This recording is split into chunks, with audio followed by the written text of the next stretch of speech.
Uma avaliação que permite saber exatamente onde o empregado se encaixa na estrutura da empresa em que trabalha. Isso já é possível através de um teste que traça o perfil do funcionário.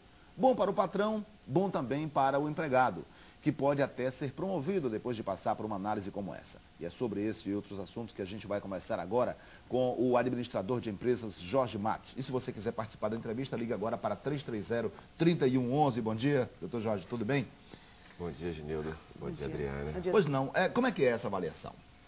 Bom, na realidade, ela tem um nível de complexidade muito grande, mas que isso foi colocado para o sistema e para o indivíduo e para a empresa, ela se tornou absolutamente simples. Então, é um questionário com 24 questões e as pessoas escolhem aquelas palavras, né, que são mais adequadas para ela, aquilo que é menos adequado para ela, e o sistema automaticamente processa o perfil e gera esse relatório.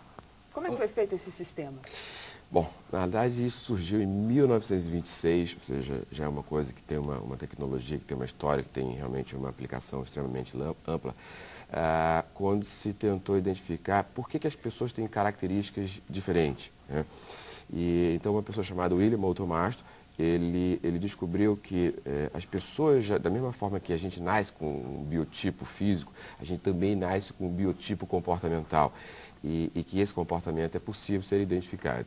Agora, desculpa, na Europa, parece que esse já é um trabalho rotineiro nas empresas na Europa, correto? Perfeito. Agora, parece que houve uma adaptação para o Brasil. O que é diferente na Europa que aqui no Brasil teve que ser modificado? Na realidade, o que se foi identificado, na realidade, é a característica do brasileiro, a adequação de toda essa linguagem, de todo esse instrumento para o Brasil e da aplicação e do uso dele. Então, por ser uma tecnologia, eu diria que não faz parte ainda do dia a dia das pequenas e médias empresas, apesar de já fazer parte das grandes empresas, houve toda uma adequação no Brasil. Bom, na verdade, pelo que eu pude, inclusive, acompanhar do seu livro, Talento para a Vida, o objetivo, naturalmente, é descobrir a pessoa, é ver o que é que ela está fazendo, como é que ela está se comportando, mas, no fundo, também descobrir talentos. Na verdade, descobrir o talento. Afinal de contas, fica a grande pergunta, o que é o talento? O que é ser talentoso? Ok. Eu diria que talento é fundamentalmente você produzir algo com muito prazer, né? Então, eu diria que você vai ter dois traços entre as pessoas que têm um talento especial. Primeiro, ela fazer as coisas de maneira excepcional, né? E segundo, ela vai fazer com muito prazer. Agora, o que suporta isso? Na realidade, o que suporta o talento são duas dimensões muito importantes. É o conhecimento em cima de um determinado objeto, seja ele qual for, e os comportamentos, né, o que a gente poderia chamar do consciente intelectual e o consciente emocional desse indivíduo. Essas duas dimensões, ou seja, o conjunto de conhecimentos, o conjunto de comportamentos, ele vai suportar fazendo um trabalho extremamente produtivo e realizador e com muito prazer. O senhor tem algum exemplo assim, de como esse teste pode trazer um lado de benefício para a empresa? Ele é total. Na realidade, o que acontece na prática é que, imagine que você é uma pessoa extremamente introvertida, que gosta de trabalhar com coisas, por exemplo, mais técnicas, e você é colocado numa atividade, por exemplo, de vendas. Então, o que acontece? Todas as suas características de precisão, detalhe e minúcias, elas não são alavancadas, enquanto isso são exigidas coisas que você não tem para dar.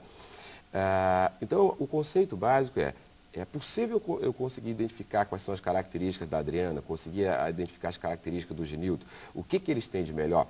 Então, se eu pego o que você tem de melhor e coloco para dentro da organização, eu vou estar fazendo com que você produza mais e melhor para uma sociedade e que você consiga inovar e consiga gerar melhores resultados. Bom, isso leva a uma situação, a descoberta pelo menos de uma situação, de identificar esses 80% de quem trabalha e de que não está satisfeito com o que faz. É por aí?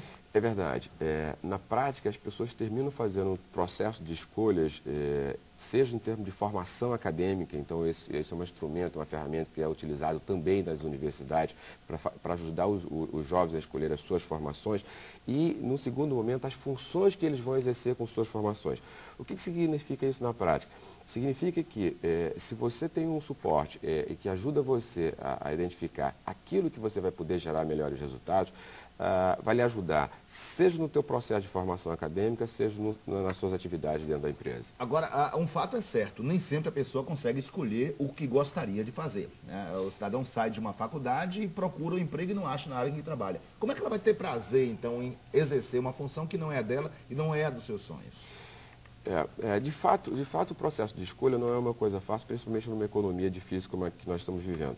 Mas, se os indivíduos tivessem a possibilidade de fazer um exercício de identificar quais são os seus perfis, na medida que ele tivesse a chance ou ele buscasse essa oportunidade, a coisa aconteceria. O fato é que, para alguns indivíduos, o talento é alguma coisa que às vezes está na flor da pele. Então, se você fizer uma analogia, é como se tivesse uma mina e o ouro tivesse muito fácil. Para outros indivíduos, é como se fosse uma mina muito profunda. Então, o exercício de buscar quais são os seus talentos é um exercício mais profundo, é um exercício que exige um esforço maior. Então, se todas as pessoas pudessem ter essa condição de identificar quais os seus talentos, ou elas buscariam caminhos mais adequados para elas, ou elas, de alguma forma, elas estariam expostas a atividades que seriam mais propícias ao seu desempenho, ao seu talento. Mas o grande fato é que elas não conhecem. E por não conhecerem, elas são levadas ao bom vento. Né? Mas esse conhecimento, essa avaliação é feita por um computador, é um questionário. Uhum. Essa avaliação é 100% segura? Eu diria que com pessoas a gente nunca pode utilizar nem a palavra sempre, nem a palavra nunca.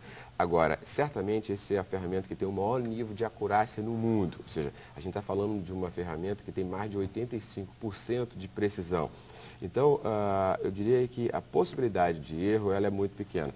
E quando a gente também está falando computador, a gente está falando de pessoas que fizeram estudos profundos, disponibilizaram essas informações em cima de milhares de pessoas que já processaram os perfis. Então, o grau de acerto, né, de assertividade, ele é muito grande se comparado com qualquer outra ferramenta no mundo. O computador é a ferramenta. Claro que atrás de um grande computador existe um grande ser humano, né? Mas... Muitos seres humanos. Não, então...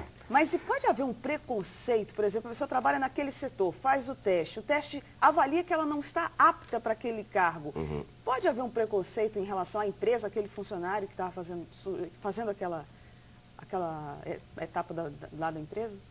Olha, na prática o que acontece é o seguinte, eu acho que essa ferramenta e essa metodologia, ou seja, o sistema Discos, ele traz uma outra dimensão importante. Por quê? Porque na realidade, o primeiro que você tem que trabalhar é que não existem pessoas erradas, ou seja, sempre as pessoas são certas. Então não tem essa história de você chegar e dizer, ela é a pessoa errada no lugar certo. Não. Todas são pessoas erradas. Só que todas são pessoas certas. Mas vai ter pessoas que vão ser mais adequadas para uma função e menos adequadas para outras. Então, quando a gente está dizendo o seguinte, que uma pessoa ele não é adequada para uma atividade, a gente está dizendo que para ela exercer aquela atividade, o esforço vai ser maior, porque ela vai fazer provavelmente com menos prazer. Mas vai ter alguma outra atividade que vai ser 100% adequada para ela e, nesse caso, ela vai estar produzindo com mais prazer, né, e gerando melhores resultados. Como é que a pessoa pode descobrir o seu próprio talento? Existe uma forma de autoavaliação? Na prática é o seguinte, hoje é uma ferramenta ela é extremamente simples, ela está na internet, a aplicação ela pode ser direto no sistema, ela é aplicada também direto, por exemplo, no formulário. Então, na realidade, é um instrumento simples, só que ele requer um conjunto de combinações muito complexo. Então, por exemplo, o sistema que gera essas combinações, ele combina 4x4, 24 vezes, que você tem mais de 100 milhões de combinações. Então, é uma ferramenta que ela é simples, ela é acessível ao público através, por exemplo, da internet, mas ela tem um processamento extremamente complexo, né? E isso exige um sistema informatizado para processá-la. Ok, obrigado então, e vamos todos, né, buscar os talentos que às vezes estão escondidos, né, dentro de cada um. Desde pequenininho já pode se descobrir, pelo menos um dom, não é verdade? Com certeza. A ideia é que o comportamento das pessoas ela esteja praticamente consolidado no 7º ano de vida. No 7º ano, a partir daí então... O que for aparecendo como dom. Já é uma coisa que vai se ratificando as características do indivíduo. Obrigado. Muito obrigada pela sua presença. Obrigado.